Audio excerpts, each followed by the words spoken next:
need to start with this Antonio Brown thing because absolutely crazy. I think we've said it a couple times. We did not think this guy was ever going to play again, and that perhaps he might have found a way out of the NFL. Now, what do you think about this? What's your first reaction to this? Well, for the record, I always said he was going to play again. But a player that good, best receiver in the NFL, zero question about it. He is the best receiver in the league. And there's quite a bit of a gap between first and second. I think DeAndre Hopkins is up there number 2. But when Antonio Brown is in the league, he's the best receiver in the NFL in all aspects. He has the best hands, the best feet, probably faster than most guys, maybe besides Tyreek.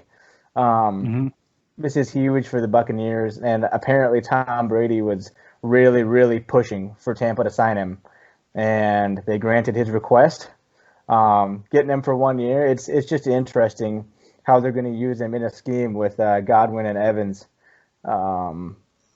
It's going to be really interesting. It's going to be really dangerous. It's dangerous. I mean, the team that just beat Green Bay pretty convincingly just got a lot better. So that's scary. But, yeah, I'm not surprised. I didn't figure he'd get signed like ASAP as soon as the suspension was up. But I guess a player that good and that talented, we haven't seen him in the news for quite a while. So that's good. Maybe he's getting some things figured out, and I hope that's the case. And I hope he comes back and gets back on track to how he was in Pittsburgh. I hope he's not a cancer in the locker room. I hope he's a good teammate. I'm sure he's going to have his moments on the sideline, but all around baller. It's cool that he's back in the league.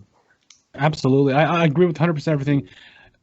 Antonio Brown is very clearly a dynamic player, playmaker on any team, let alone for the Bucs or any team that he was on.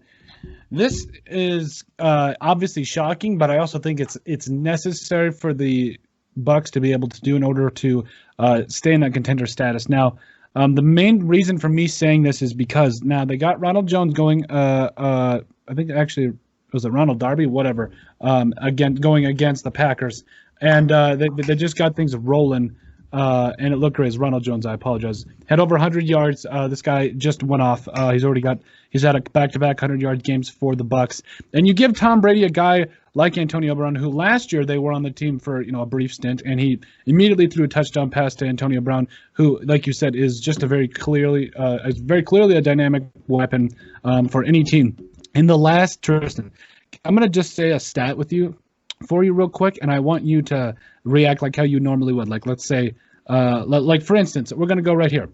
He had before last season, he had not 1, not 2, but 6 consecutive 100 reception years. Those are also as well as over 1,000 yards.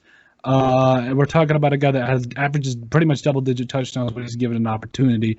11,000 receiving yards, 41 catches, on 75 touchdowns through about an 8 and 9 year career. So this has been absolutely amazing for a guy that, when you consider the fact about a 9-year career, 10-year career, whatever, he's still very young, still can make some plays. What are your reactions to the fact that, honestly,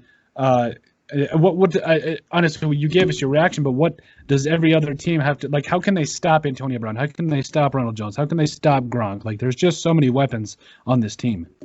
You can stop Antonio Brown, but you can't stop Antonio Brown when he's surrounded by Chris Godwin and Mike Evans. Exactly.